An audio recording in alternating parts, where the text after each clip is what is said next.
This episode of Shaman King covers from chapters 170 to 173 of the manga as it carries on with the Osorezan flashback. Okay, I need to get this off my chest, and it may annoy some of you, but I am the tribal chief. And the chief is always honest with his fellow tribe members. The main issue I have with the Osorezan flashback is that it looks exactly the same as all the other Shaman King episodes. Now I know that's a weird criticism to have, but look at it like this. Amongst majority of the Shaman King fans, this mini flashback arc is probably the fan favorite arc. We have all waited for so long, and some of us probably thought we would never see the Osorezan flashback be animated in our lifetime. And then out of nowhere, Shaman King 2021 entered our lives. And one of the first things that came into people's heads is that they get to see the Osorezan flashback finally animated. And I will admit, I was one of those guys as well. The Osorezan flashback is so different to the rest of the story. When reading through the manga, tonally it's different, as it has this somber feel whilst reading it, because you fully understand the dark nature of Anna's power and the consequences of that power.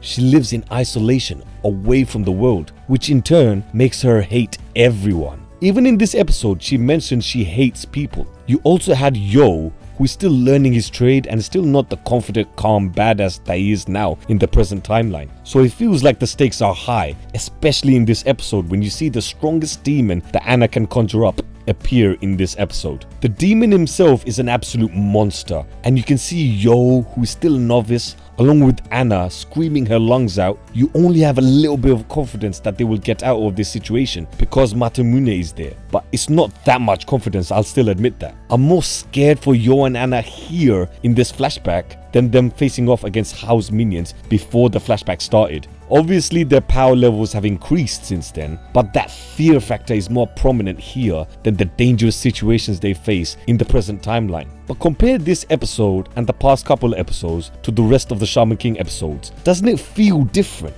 Or even reading through the manga, doesn't it feel different when you compare the Osorezan chapters to the rest of the manga? I talked about how it feels like the stakes are even higher in this episode than any of the previous episodes. The humor is toned down even more so than before during the flashback episodes. The music is a lot more mellow and quiet, matching the somber tone of this flashback arc. The animation and look of the Osorezan flashback needs to look different to the rest of the Shaman King episodes to match the tonal shift from the normal episodes to the Osorezan episodes. Let me use a classic 90s anime as an example, and this is also one of my favorite animes of all time, and that is of course the original Digimon Adventure. Why do I mention Digimon in this context? The tribal chief will tell you why. In the first season of Digimon, the first 20 episodes are all animated the same way with the exact same art style, and I'll be honest, even reused animation as well. Digimon didn't have much of a budget at that time, and it was during the 90s, so you can give it a pass whenever it uses reused animation. But at that time as a kid, you would not really pay attention to that. You just wanted to see epic monsters fighting one another.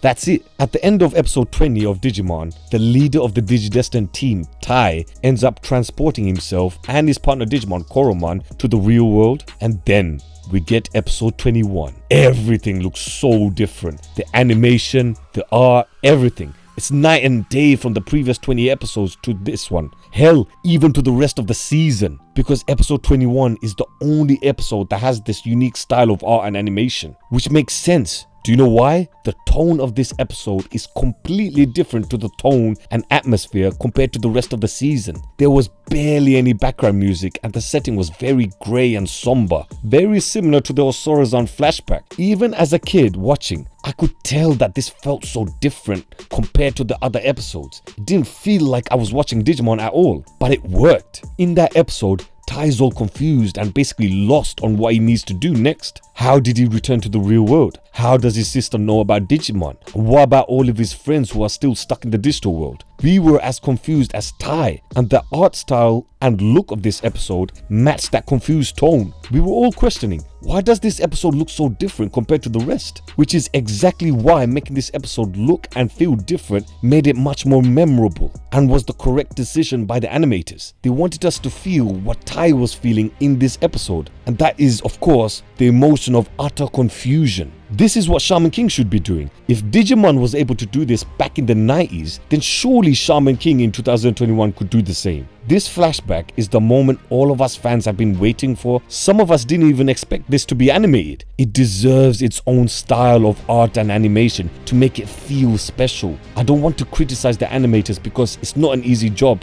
and during these times as well, it's very challenging. That's why I don't want to criticize too much, but that was one of the main problems. It needs to look different from the rest of the story. Digimon did it perfectly back in the 90s, and it should have been applied here. There are some symbolic moments that I did enjoy, such as the music choices between Yoh and Anna being so completely different. One is listening to light-hearted R&B, whilst the other is listening to a dark heavy metal type track, matching both Yoh and Anna's personality even in the present timeline. The type of music they listen to matches their personality. I really like the scene where Anna leaves the room and you have Yoh telling Anna to come with him to the festival, with the wall being in the middle of both of them. Yoh was in a bright room full of light, whilst you had Anna be in the dark room with no light at all, symbolically showing that Yoh is the light to get Anna out of the dark room, which she herself had said that she just stays in her room and doesn't really come out of it. It's literally and symbolically a really nice wholesome scene when you peel away the layers of it and try to look for the inner meaning behind it. The second half of the episode was basically the demon fighting Masamune